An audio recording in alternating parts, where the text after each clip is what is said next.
Okay, so we're going to talk about premature rupture of membranes.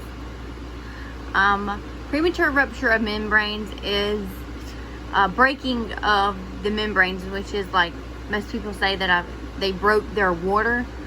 If it occurs before 37 weeks, it is called preterm premature rupture of membranes. The symptom that mainly everybody says is my water's broke, I'm wet down there, my panties has been wet, I've been leaking, something to that extent.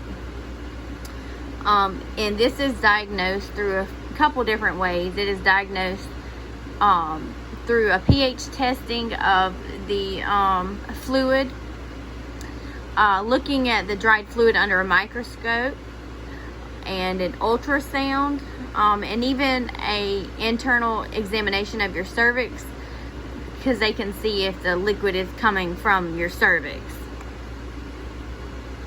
Risk factors for this is low socioeconomic conditions, because they're less likely to receive prenatal care, sexually transmitted infections, previous preterm birth, vaginal bleeding, cigarettes smoked during pregnancy, and any kind of drugs you can think of, and other unknown causes.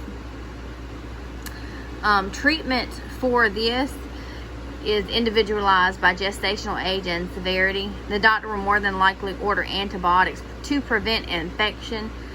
Sometimes you'll be hospitalized. The majority of the time you'll be hospitalized. As a nurse, you're gonna monitor signs of infection. You're gonna give prescribed antibiotics. You're also going to give a medication that helps build surfactant for your baby to help mature their lungs, which is a corticosteroid.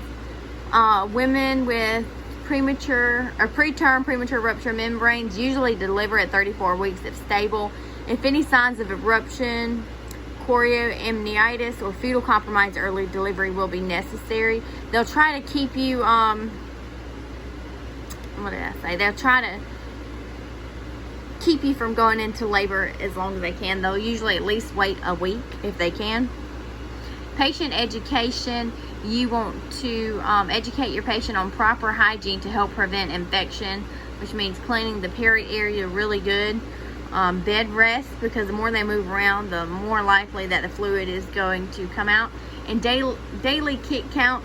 You want to make sure that the baby is moving and report that to the nurse. Also, if you feel something like your cord has come out, you need to report that to the nurse immediately as well.